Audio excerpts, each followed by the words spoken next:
My name is Nima, and I'm going to be your host for today's session.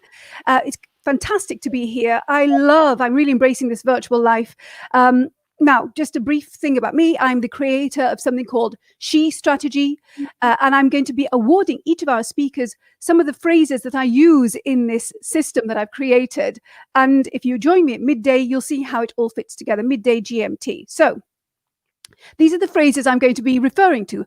Raise your profile, showcase your brilliance, create your version of success, and earn more. That's a really important one, right? Earn more. And you'll see what I mean in just a minute. So I'm going to now introduce our panelists, who are wonderful. Each of them brings something very specific and unique to this platform. If you have questions for them, please ask in the chat. I'll be referring to it as we go through it, or perhaps at the end, depending on what questions come to us. So, Nazanin Daneshvar, the creator of Takhfifan, an Iranian discount venture along the lines of Groupon, is how I would describe it. She's the face of women returnees to their home nation who are creating so many startups that are getting noticed around the world. And my phrase for her is raise your profile. Dr. Ismahan El-Awafi, Director General of the International Center for Biosale and Agriculture, a global expert in her field and a worldwide advocate for so much more, right? Especially women. And my phrase for you is showcase your brilliance. Hopefully we'll be joined by Hussein Al-Mahmoudi. I'll refer to him when he comes on. Soraya Turk, a lawyer and managing partner of Legal Circle. She creates her own opportunities. And so I would say create your brand of success, right? Thank you for joining us. I'm going to go through to each of you in turn and ask you a question.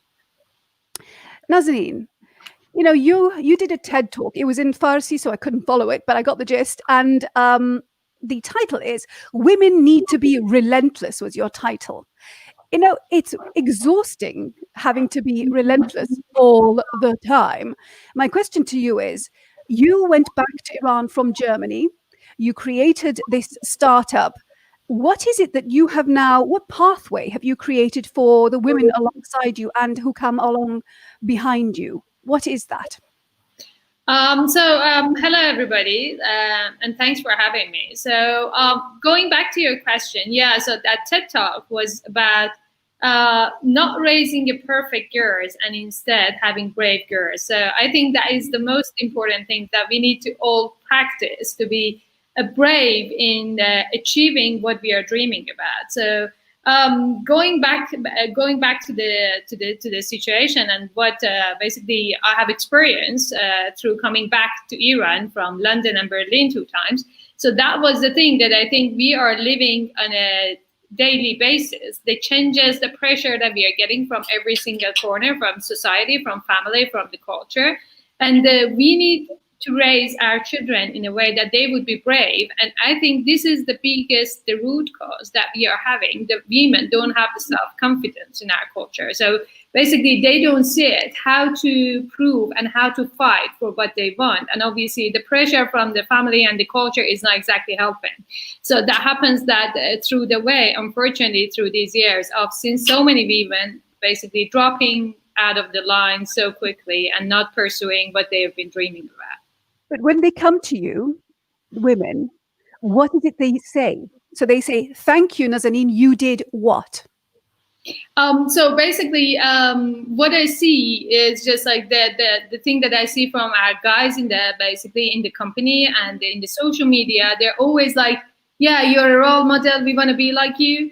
And obviously, going through that way, as I said, is a very challenging part to handle the family, the pressure from the society, and obviously going to the cultural issues of the company. So they all want to be, but at the same time, they haven't been raised to be able to fight those things. And they are looking for the solution somewhere else, which I always say, we need to find the solution in ourselves. So be brave and scared at the same time. That's what you're saying. Exactly. Hussein, hello, Hussein. Great that you could join us. I'm just going to very quickly introduce you. So you are the CEO of the Sharjah Research, Technology and Innovation Park. The way I describe you is that you create culture, community, and the chance to earn. So you're creating a community of businesses who have a certain culture in terms of the industry, but more importantly, and this is what I'm interested in, is what culture do you want to have within your community when it comes to, say, women, and supporting women being able to stay in their jobs within the companies that you support. But I'll come to you in just a minute, because I'm coming to Ismahan next. Ismahan, you know, I was on a plane once and flying for work, and the gentleman next to me had a long chat. And by the way, I was often, because I used to live in the Gulf, and I would be on the first plane out, last plane in kind of thing, which happens a lot in the Gulf. And I would often be the only female on those trips.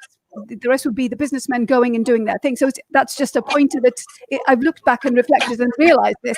There was this one gentleman who was asking me about what I do, and he said to me, wow, you know, I don't know any woman who would be able, allowed, or accepted to do what you do. Okay, so obviously he comes from a very specific cultural background, or more importantly, mental background. And I'm asking you, Ismahan, have you come across anything similar? Because, I mean, you are all over the place in a good way. Absolutely, Nima. Yeah. In many areas, I could see that I'm the only woman or one of few. So there is, in many scientific international development management board or organization where I find myself, I'm in the minority.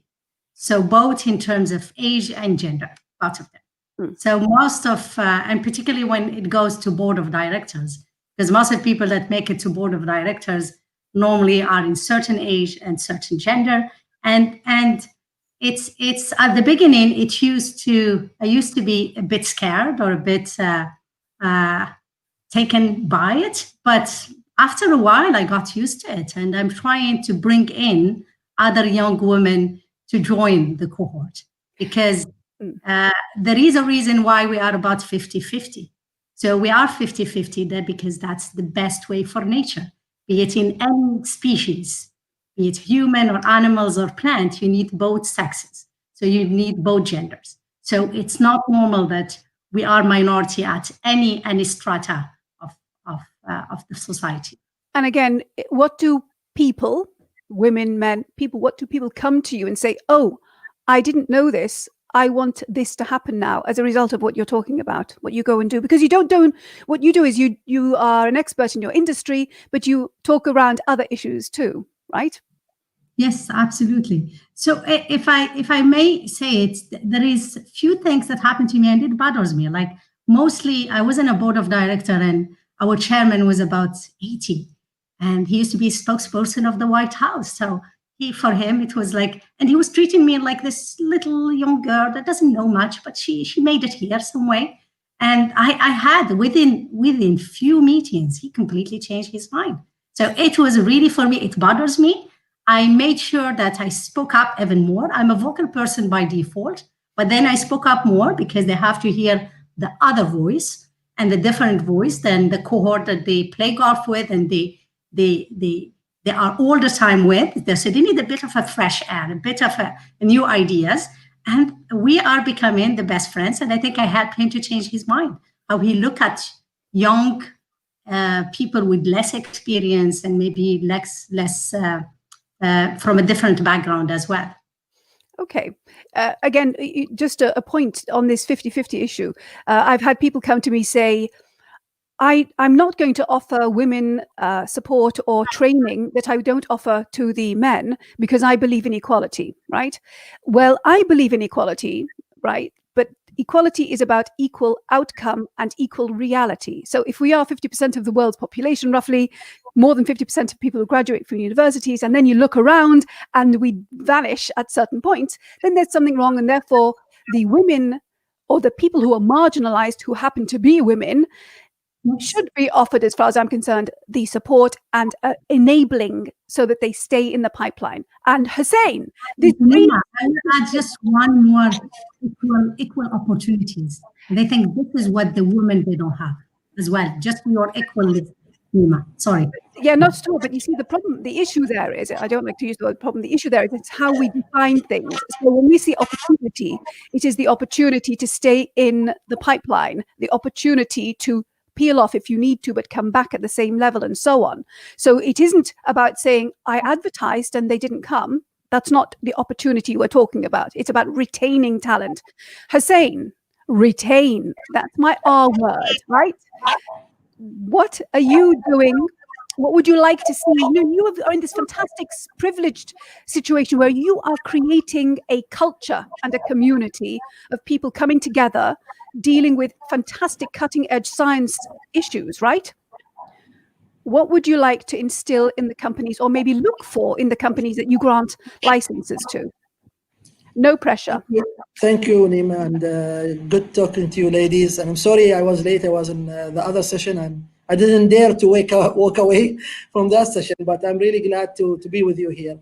I think one thing that we would really like to enforce is the idea of diversity and inclusiveness. So we want to promote and create an ecosystem which promote diversity across not only genders but nationalities when it comes to the ecosystem, but also inclusion, so that everybody is included in this ecosystem. I'm lucky, frankly, to be in UAE and to be part of the UAE, because diversity and inclusion has been as a key component with differentiated UAE, and I think most of you ladies, been to UAE and lived there, and we are lucky to see 40% of the ministers are ladies. Most of the graduates are ladies today, and women in every senior position in the country. So that's the starting point. But for us, of course, having a diverse ecosystem means a stronger ecosystem, and that's why we support programs like Women in Technologies and other programs that we are working on. And I see this is to be a key component for us going forward, because we believe in collaboration, we believe in equal rights and equal partnership based on talents and merit, not based on gender, and that's not the issue. It's really the merit is the right qualification. So Hussein, let's be practical, right? I like the word practical. What is it, for example, that you would like to see more of within your own setup or the companies coming along? If this is so important and key, all the research says if you have more women, all sorts of things, innovation, creativity, and we're talking about not art, we're talking about creativity in terms of how to process and analyze scientific data, for example. So it's a whole bunch of stuff. How are you, or what would you like to do if you had a wand, if you could click your fingers and get a wish? What would it be to create change in the places where you exist? I think we would promote more the skills. I mean, now I'm talking about the women empowerment theme. We will probably promote more skills and see more role models. And all of you ladies are except for Nazneen, I worked with you and I tapped into your talent. And I mean, Nima, we go very, very, maybe more than 15 years we knew each other. Rasmahan, Soraya are key component of my ecosystem today. And frankly, I've learned a lot from each one of them. And we really are strong partners, helping each other grow. And I think that's the formula that we want. And I want to say something also. I think different geography react to different things in a different way. But even as males, when we were young or things, when we go to big boards, they look at us, no, you don't qualify to be here. So the prejudice is there. But I think when you are talented, you position yourself and you enforce yourself on others. And I think, again, I go back, it's based on merit. And that's, I think, the bottom line. So, Soraya, I'm going to come to you in 1 second. What I will say, though, is this. Hussein, I know you to be a fantastic, true person. But what I don't know is whether people joining us and you, everybody else, is this. Women are 3 times more likely to live under the poverty line in their 70s. All right. So when they're 65, they are 80 times more likely to be poor. So at the point of retirement. So what's my point? My point is that it's about, yes, us coming together and saying this has to change and this is not right. But I'm really interested in, okay, what are you either doing about it, or what do you see can practically happen? I'm not interested in the studies and the long-term stuff. That needs to happen. But I'm actually saying there's an urgent need for a now moment, a do it now. And transition to Soraya, which is this. You know, the legal profession. Wow. Women leave in droves at certain points. It's not just the legal profession that this happens, but it's a very specific tendency for many, many more women, high achievers, to peel off. You know, Harvard had a powwow session diving into why does this happen, and many, many other organizations have done this too. We all know the reasons, and again, it's the biases, it's the hours, it's the opportunity, whatever. Soraya, you are enabling younger women to enter the profession through some of the work that you do. What is your big message to them? And can we get away from the big picture, you know, rah-rah talk, the real practical, what is it? What's the secret that you're going to tell them to do or look out for? You're on mute. We can't hear you. Sorry. Sorry, I was trying to unmute. Sorry. Yes, so thank you, Nima. Good question. So I do mentor younger women, and what I always tell them is to start focusing on honing their skills, because at the end of the day, it is about opportunity. It is about creating opportunity, but you will only have the ability to create that if you are certain and confident about the skills and the abilities that you bring to the workplace. So everybody's going to look at you, and I always face this. I mean, I finished university and I was probably the youngest in my, class. I got to, my first job, and I was the youngest too. I was, one of 300 applicants, and I got that before most other people did. And they looked at me, and I remember them saying, "You're one of the youngest qualified lawyers to get this position and to get it." And what was the difference? I think the difference was at a very young age, I was honing my skills. It was all about, I knew that I was going to become a lawyer. So I knew that my communication skills needed to be superb. I knew that negotiation skills needed to be finessed. I also knew that research skills were so important to the role. So when I went for interviews, I was able to say, these are the skills that I have, and this is the way that I can demonstrate the skills that I have.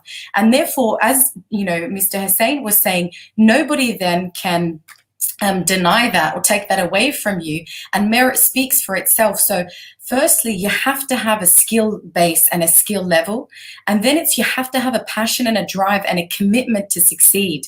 And don't wait for anybody to give you an opportunity. I don't believe that at all. I never wait for anybody to give me opportunities. I create them, and I create them because I know what I'm capable of doing. And then I go out there and I create the opportunity, and I tell people, give me the chance to prove myself. So this is what I tell young people too. I give everybody a chance, but not everybody makes it to where they want to go. And that's not because I didn't allow them an opportunity or create it for them, but it was what they, were able to do and how far they could take their opportunity or their drive or their commitment. So my thing is that it's skills, then it's create opportunity, it's prove your worth, show your merit. I mean, another way that you put it is showcase your brilliance. If you are brilliant at what you do, as much as people want to be biased, as Smahan said, a number of conversations later, and they were listening to what she had to say, even though perhaps she was the youngest or perhaps she was a female. I really do think that if you have what it takes and you stand for what you have, that people will listen and eventually recognize your worth and your merit. I really do. So just to let everybody listening in know, or watching rather, if you have any questions for any of the panelists or general questions, please do feel free to post them in the chat option. And Soraya, I love that you've brought this up, because with all the many years of the work that I've done, it really boils down to simple but difficult things. One, It doesn't matter how clever you are, how many degrees you have, or what you do, if nobody else knows about it, right? It's really simple. If nobody else knows, and if they don't understand, get where you're coming from, so that the next time they think of something that you can do, they think of you, right? They go, I know just the person, bing. That has to come from being present, being able to showcase your knowledge, your brilliance, and so on. But, and this is my big but, that's not enough for women and for the world, because it's about being able to sustain your success. This is the key thing, and this is the thing that I'm really interested to dig into right now with you, which is this. What's that one thing that you realized, I can't do this the way I thought I could. Something has to change, and this is it. So I'll give you simple examples. Most women leave full-time employment at some point in their life. It could be because they become part-time, or they leave for a bit, or they change jobs because another job suits their circumstance better. So the point is, again, retention is a key word for me that doesn't exist in terms of metrics, unfortunately. To sustain success means that you need to create your own environment that enables you to stay on your career path line. It doesn't mean staying full-time for the whole time. It means that you don't have to hit the wall and leave and perhaps never go back to the same level, or never earn again, or never earn enough again, right? So full circle, Nazanin, what is it that had to change? So basically what Soraya mentioned, actually, I think is the exact and the right word. It is, as I said, it's about having the commitment and the vision, and creating the confidence through that, and going through the fight. I think one of the main issues, as you mentioned, is the retention.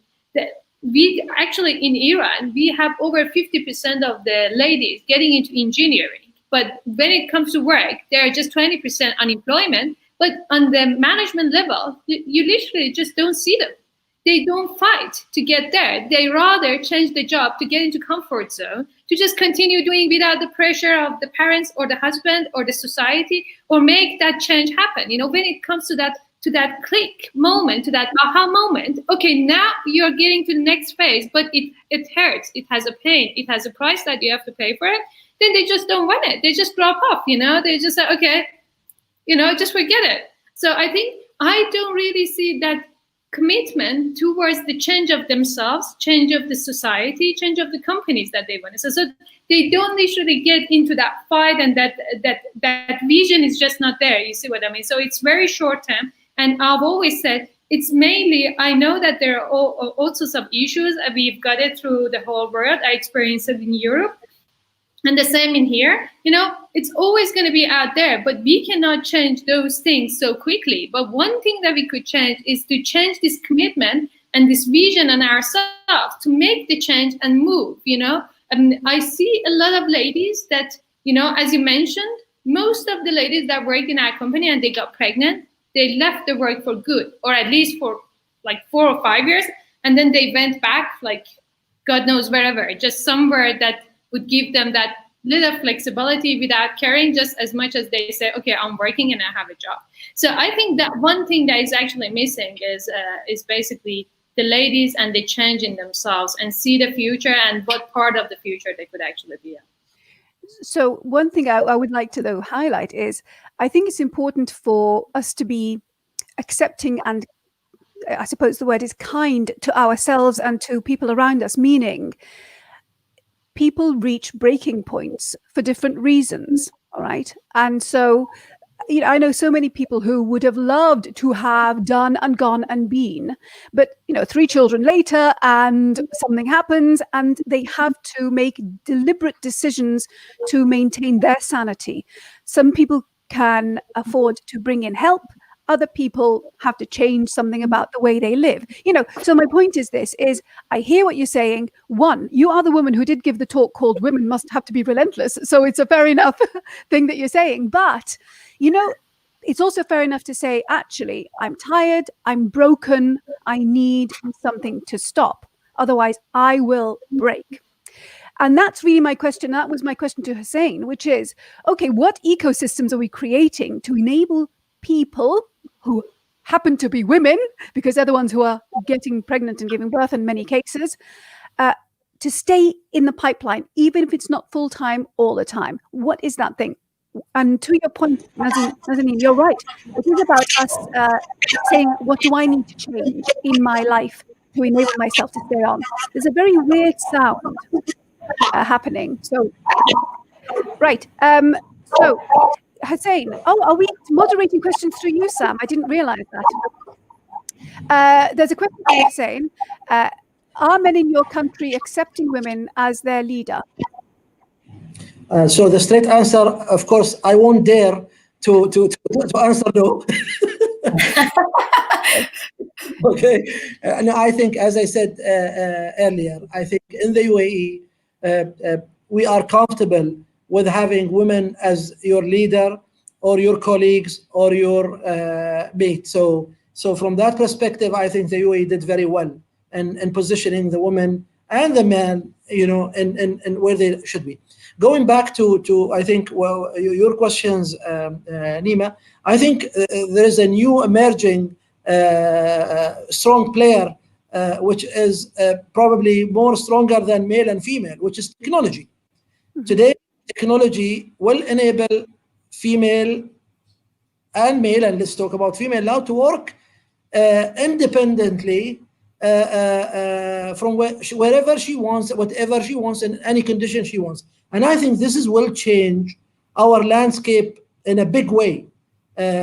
So today, the internet, having the internet in your house, having access to internet and to technologies like artificial intelligence and blockchains and others, will empower, I think, more women globally to play a much bigger role than what they are working today. And it will cut, I think, through any gender bias and any gender limitation.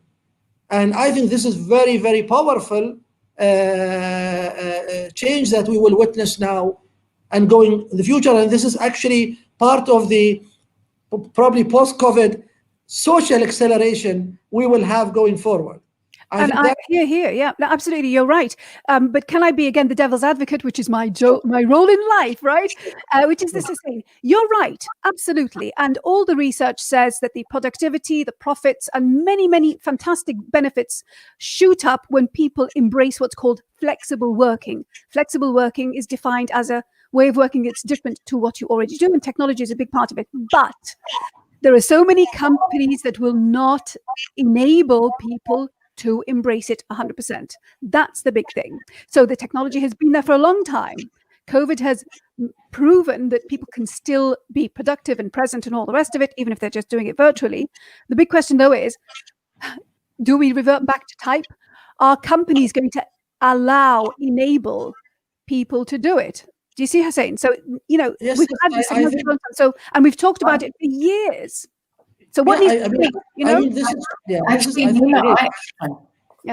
Again, I say this is for male and female, but I think companies today, this Corona accelerated this, and this will be the new norm and the new reality. I believe this will significantly provide better chances to less privileged anywhere else to really embark on her projects and do much more, whether from home or outside. So that's as a leader and a boss man, Hussein, are you saying that if anybody says to you, I want to work virtually at some point, you're going to be embracing that? Yes. Yes, of course. I mean, even the UAE government now is revisiting all of its HR structure to allow this to happen. So I will let ladies talk as well. Ismahan, a question for you, and I know that you want to comment. The question is, seen as a little girl, what is your advice for introverts? This is a good point, actually. What is your advice for introverts, especially that women are also more susceptible to things like the imposter syndrome and so on? So Ismahan, you wanted to comment, and then can you answer that question, please? Absolutely, thank you. I think many of the countries in the region made some strides to accommodate women and to give them a more conducive environment to have family and career, but we have ages to go. For me, my own example, I got my first daughter when I was in Canada, and I had 1 year off. I was a director of a division in a ministry with a number of employees. I took 1 year off. I had my salary for salary. I got my second year in Dubai. I'm a director general, a smaller group, as a matter of fact, than Canada. But I got only 2 months off. So we have a long way to go. We have to take those in consideration. We have really to look at it. I think an inclusive environment for the women, it's a must. And that's where we talk about opportunities. Hence, we are maybe using different words. As a woman, I should have all the tools. I should have all the education I want. And then I choose. I want to come in, come out, switch off, switch on. It's my choice. It should not be given to me as a gift or as a privilege. It's my right. So I think really in terms of policies, the government have a long way to go. And us as a culture, as a community, we have a long way to go to really provide women in the MENA region with those rights and those accommodation and policies and systems. So for the girls, I think for me, going back to what Soraya said, I fully agree with you, Soraya. It's commitment, but it's also dream. You have to have a passion. You don't do a job because only you need a job. You have to go to something that talks to you, that really makes you feel good, that makes you really working without thinking. And that's where for the introvert or for any girls, you got all the rights, girls. You have to dream and dream big and nothing should stop you. If you dream big, you're going to do everything to get there. And introvert or not introvert, you have to believe in yourself. You have to believe that if I'm dreaming, if I am planning it, as Soraya said, it's commitment, it's understanding your abilities, it's building your skills. Take what you are best at and build around it. So that's my 2 cents, and I hope that addressed the question. Yeah, I mean, thank you. And you're absolutely right in terms of, it's really about having the skills and the tools to know how to be when you want to say something, right? I mean, these are life skills that nobody's taught, by the way, men, women, nobody's taught them. We often get the privilege of learning them when we are in a leadership position. But my point is, everybody needs them, especially marginalized people like women, and they need them from the beginning of their journey, not when you're in a leadership position, because you want to be able to get to that position. So that's my takeaway for this, is really, it's about learning the skills and the tools so that you can speak, be, choose your words, and all the rest of it in a way that gets you noticed and chosen. That's a really important thing. Sorry, I'm going to ask you this one because you're involved in it, in this sort of thing. There's a question which is there an association for empowering women in the Middle East that offers things like mentoring, advice, and opportunities?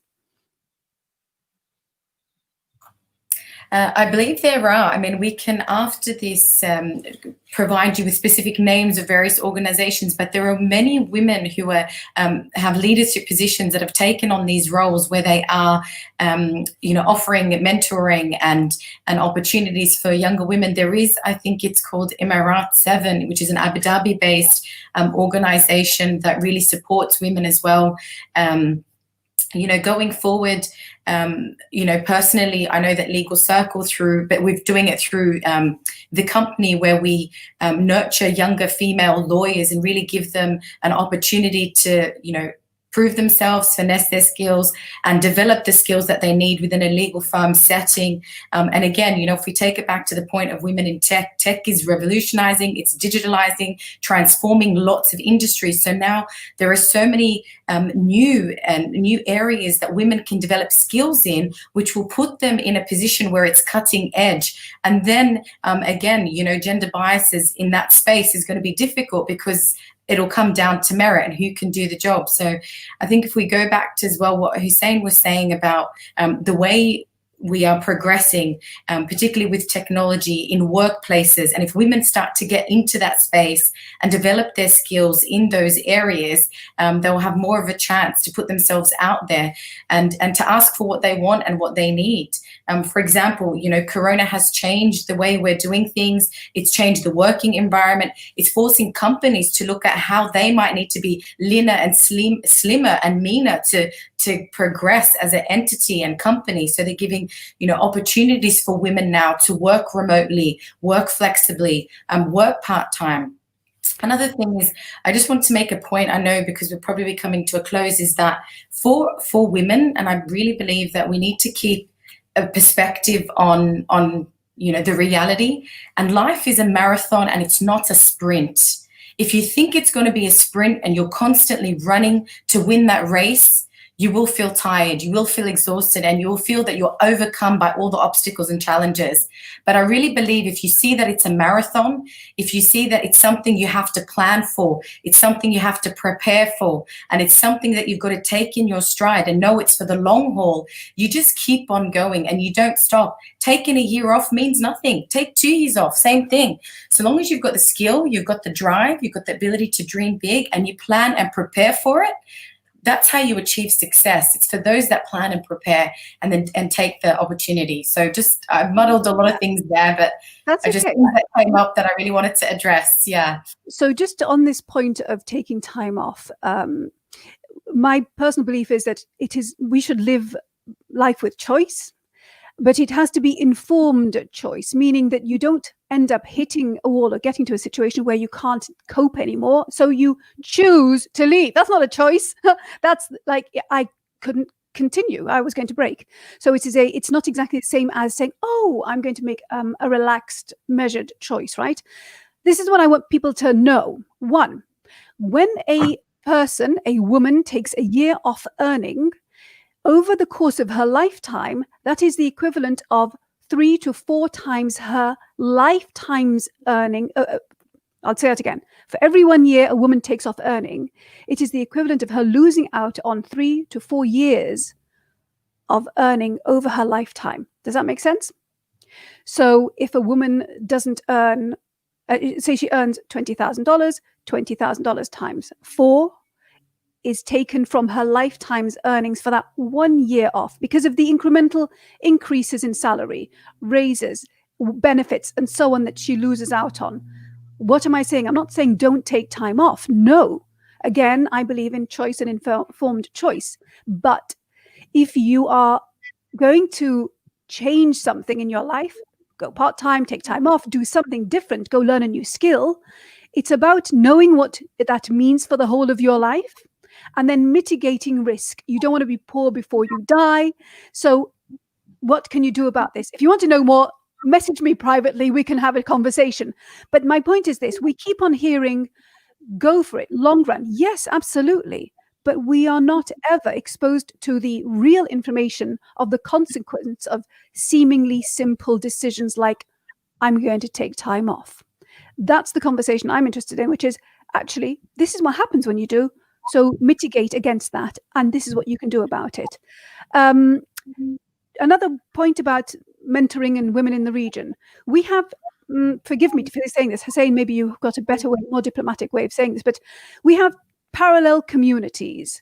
We've got people who get the benefits of being a national, and this is across the region, it's not in the UAE.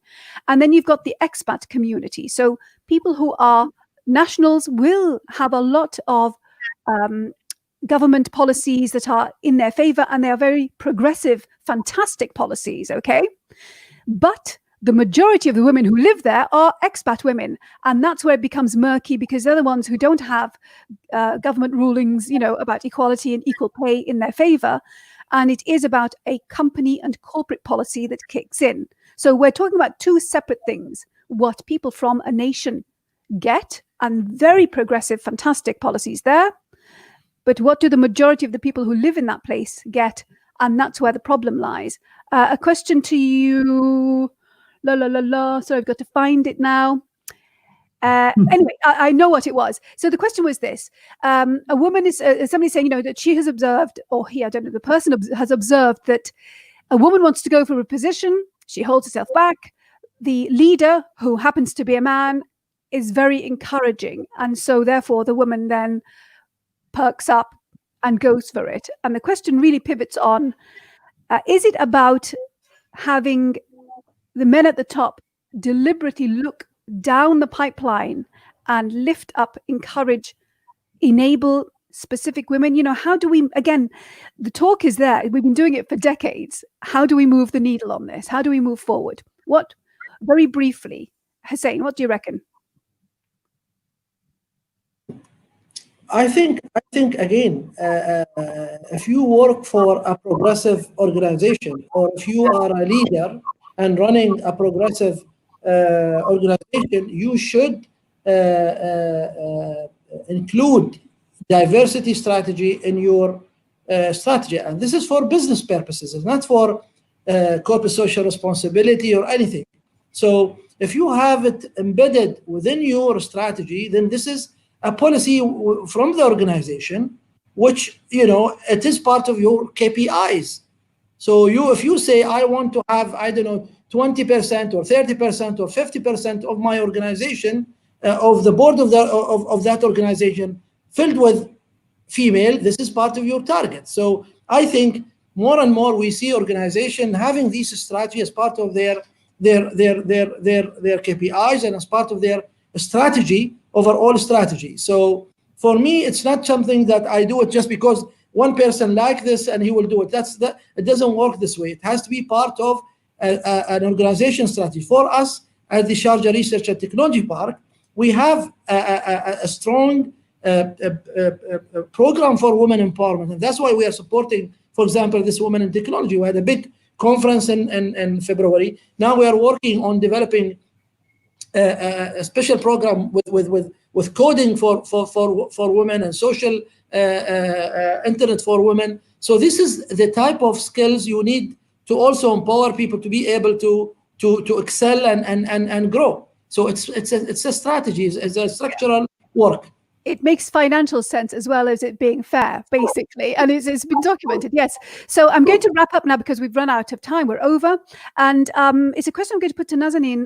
And then I'm going to, you know, I want you to each just tell me that one thing. Nazanin, there's a question here. It says, what would you suggest could be done to help more women in tech believe in themselves and commit to their vision is the question. But that's not, I want to put a little twist on that because we've been talking about this, all the typical stuff. My question to you is, you know, what is it that your friends, maybe you, people you know, that thing that has to change to enable them to stay doing what they are brilliant at? Is it that they need help with children? Is it that they need their parents to stop saying you can't do that? Is it, you know, what's that thing, that key power move? Go on then. What is it?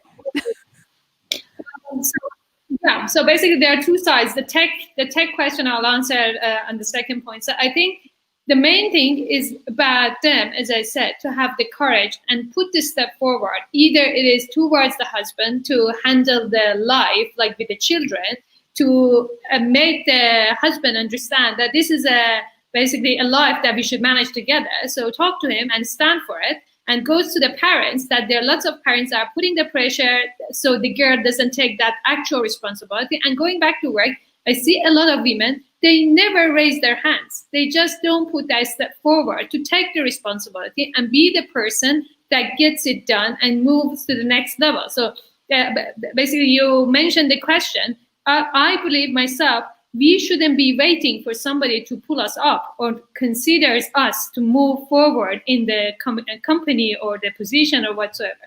This is the wrong attitude. And I think a lot of women have that issue. I can see it in my life, in my company, in also sub-community that we are working with. So I think, again, going back to that relentless and bravery, I think that is the thing. That is the first step, regardless of, I always say, there is no darker color than black. So nothing is going to happen. Nothing worse is going to happen. What is going to happen if you just take the step? So I think in my personal experience and how I've developed myself, I have always been like, just go through it and live with it. And that is something that we need to actually work. And that is something that I'm teaching my daughter as well, like being so small. So I think she should just hit the wall so many times and eventually she will get through it. And going back to the tech question, and the good thing actually about the tech community is like, I've been a developer from like basically 20 years ago I started. There were not that many women in the team. But right now, even in our company, in the tech team, I see half are pretty much women. So the paradigm is just changing, and there are a lot of more women in tech that are working as a developer or these hardcore positions that basically we talk. So it is not fully male dominated, at least in Iran right now.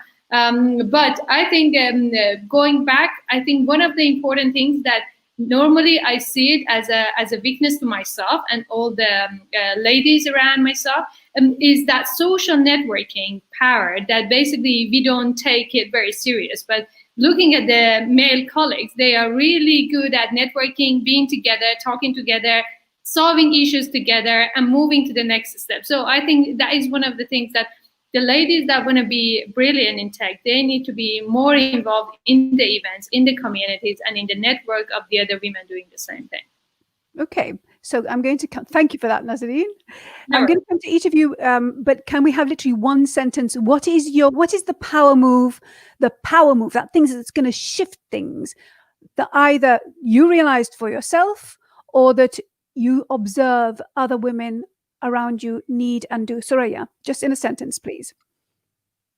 In a sentence, it's be the change you want to see. If there's something you want, go out and get it. Firstly, start with develop the skill, then build your confidence as you're developing the skill, and then walk the mile with other people. So as Nazanin was saying, network with the community or the people that are in the community that you want to be in. If it's in tech, surround yourself by the gurus, speak to them, headhunt mentors that can support you, people that have walked that journey before you that can help you through all the obstacles and challenges.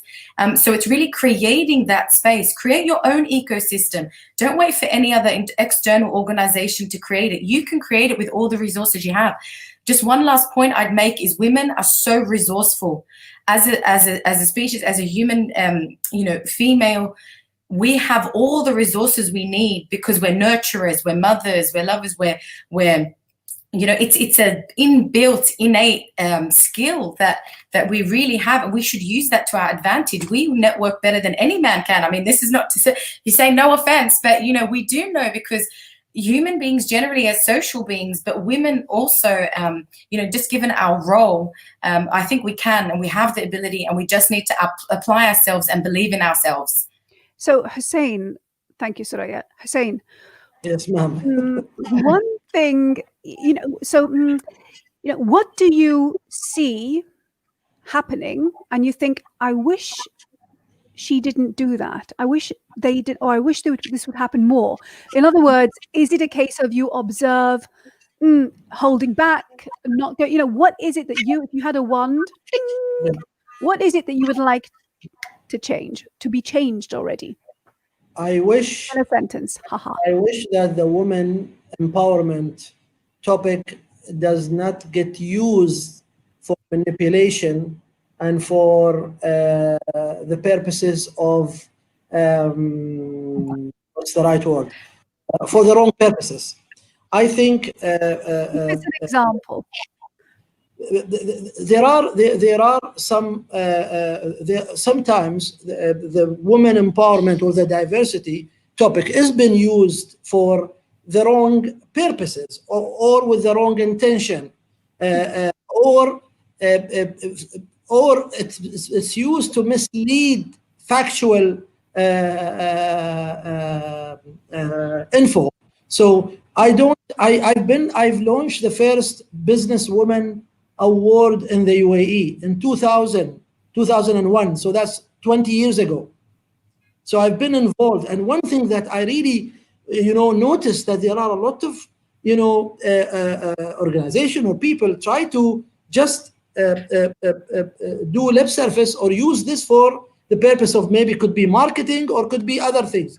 So we must be aware that this could be misused, and if it's misused, it will dilute the overall objective. The good news is, I think women in the Middle East are making fantastic progress.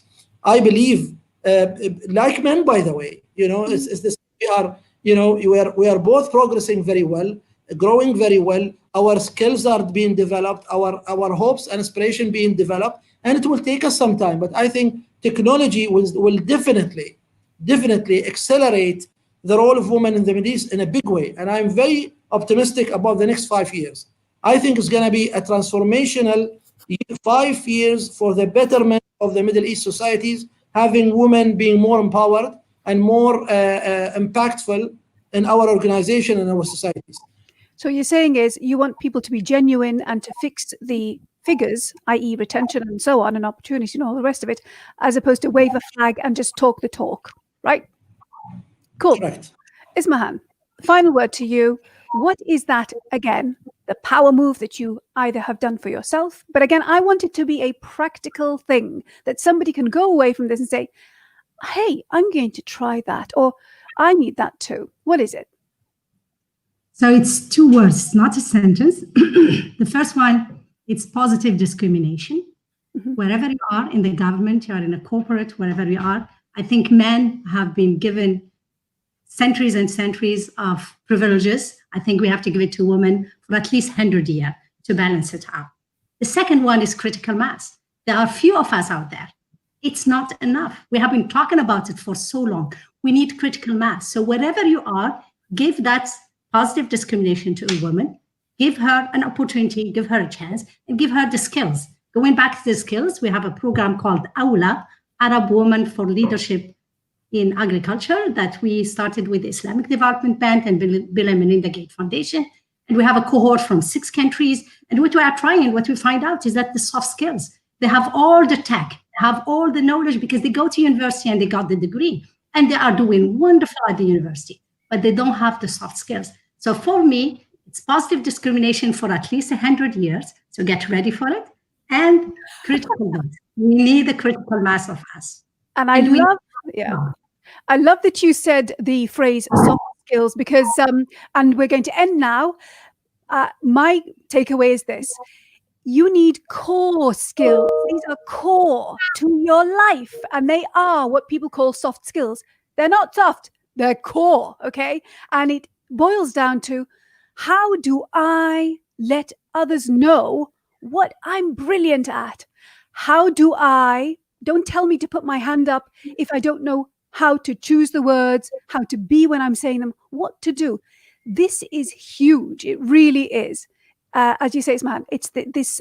It doesn't matter how clever you are if you can't get this sorted. My one phrase is this. It is a do-it-yourself moment, people. Don't wait. Don't wait. It's a do-it-yourself crisis, actually, because your life happens every single day. Do something about it. Thank you, everybody, for joining us. Thank you, wherever you are. And if you have any questions for us specifically, I think maybe you can email the organizers and get in touch. I personally have a session at midday GMT talking about She Strategy. I'd love to have all of you there. And it has been a thrill. Thank you very much, Soraya, Nazneen, Hussein, Ismahan, and people tuning in. Bye for now. Bye. Thank you. Bye.